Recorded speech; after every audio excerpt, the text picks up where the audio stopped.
On 2nd February 2017, we, from Künker, will be holding our Berlin auction. Our auction catalogue 286 features the Ottar Ertzeid collection, consisting of coins from the Swedish possessions, the second part of which will be liquidated in an eLife premium auction on 7th February 2017. We would like to take this opportunity to tell you something about the time when Sweden was a major power of Europe. On 6th November 1632, Gustavus II Adolphus of Sweden died at the Battle of Lützen. This was a catastrophe for the Protestants. The Lion of the North had achieved first successes for the Protestant cause in the fight against the Catholic Emperor. But Gustavus Adolphus was not only concerned with religion, he was striving for control on the profitable Baltic Sea trade. Naturally, it was even better if he could promote the Protestant faith at the same time. His campaign was triumphant. One city after another opened their gates to him. For the cities, this did not only mean the victory of Protestantism, but they also had to make high contributions in order to enable Gustavus Adolphus to continue his campaign. In 1631, for instance, the Swedish king conquered Würzburg. And ducats like this one are the only thing that is left of the magnificent retablo of the pilgrimage church on Marienberg. The statue of the Virgin Mary, made from pure gold, and the 12 apostles, made out of silver, were melted down in order to mint ducats and thalers. Gustavus Adolphus used them to pay the soldiers who were fighting in his battles. The obverse of the coin shows a portrait of Gustavus Adolphus. The reverse shows the crowned Swedish coat of arms. Above it, the inscription reads, "God with us." The same motto we find on thalers and halbthalers. They have all got a coarse style, which is why it is assumed that they were minted at an irregular mint which accompanied the Swedish king. Similar coins, minted from precious metal once in the possession of the citizens, and often won from melted church equipment, were made in Augsburg, Erfurt, Mainz, Nuremberg, Fürth, and probably in Strasbourg. But then came the Battle of Lützen, which cost the life of the Lion of the North. His funeral procession became a political statement. Deeply mourned by all Protestants, the embalmed king was brought to Wolgast. Many coins attest to his supporters' consternation about their loss. This double ducat from Erfurt shows wine growing out of a skull, bearing rich fruit. It symbolizes how greatly the king's self-sacrifice was appreciated. In Osnabrück, Gustavus Adolphus was even compared to the Good Shepherd. The reverse of the thaler bears a quote from the Gospel of John. "The Good Shepherd lays down his life for the sheep." This is the most famous strike. It was created on the occasion of his funeral. The die is said to have been cut in Wolgast. The coins were first minted in Stockholm, so they could be handed out to the mourners at the burial. This precious gold piece in the weight of 4 ducats depicts the dead king laying on a bier. His body still puts his enemies to flight. On the reverse, he is crowned by the personifications of justice and religion. Gustavus Adolphus was dead. What now? The king left behind a 6-year-old daughter. But she was supported by Gustavus Adolphus' capable Lord High Chancellor, Axel Oxenstierna.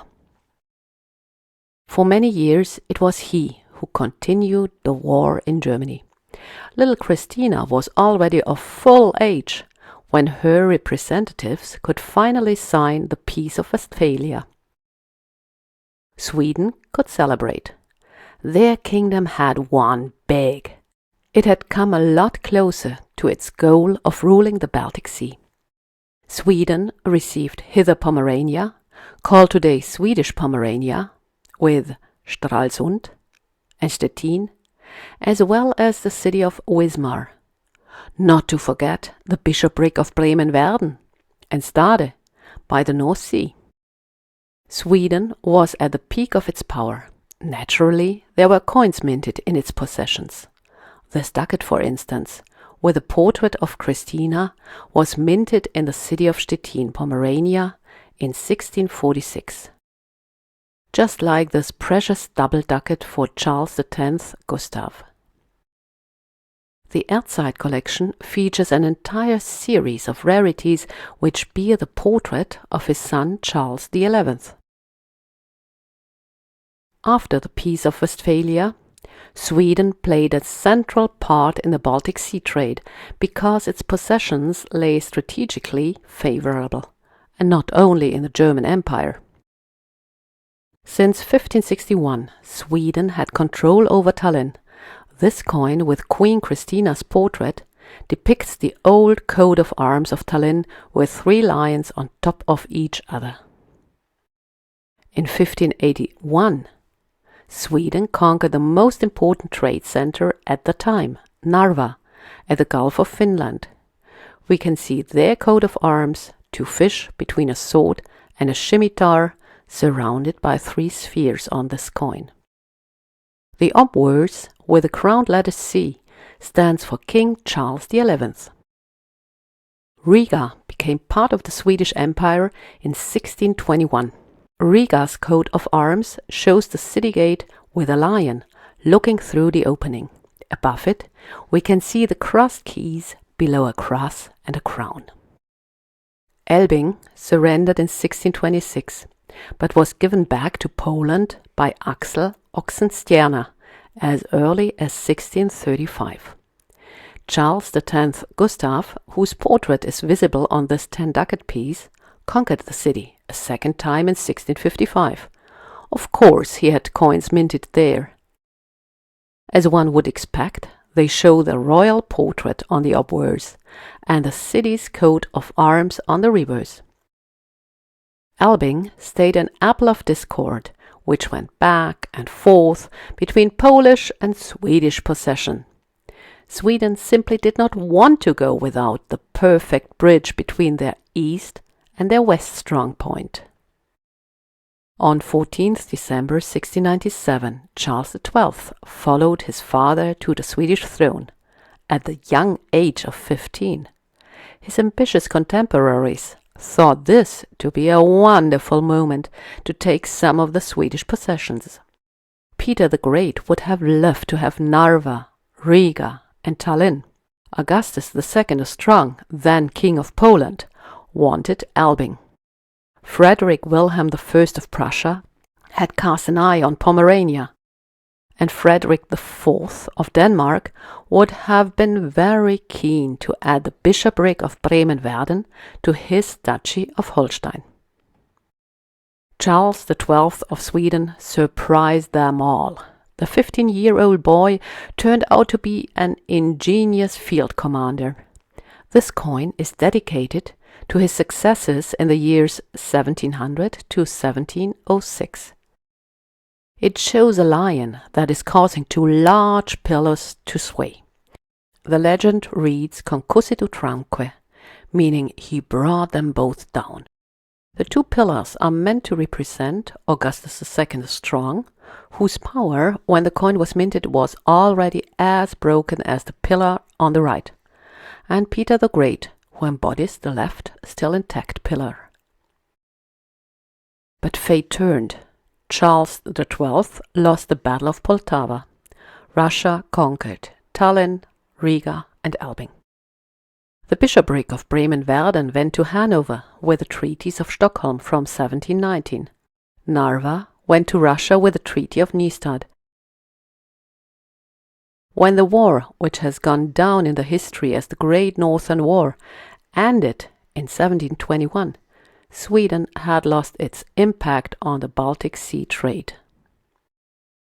Pomerania, however, stayed a Swedish possession.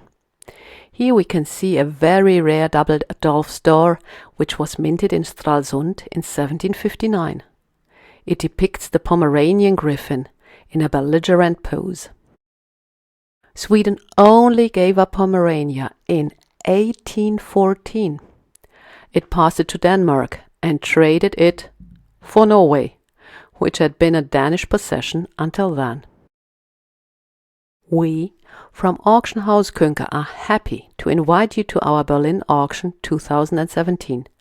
Please do not hesitate to contact us if you have any further questions.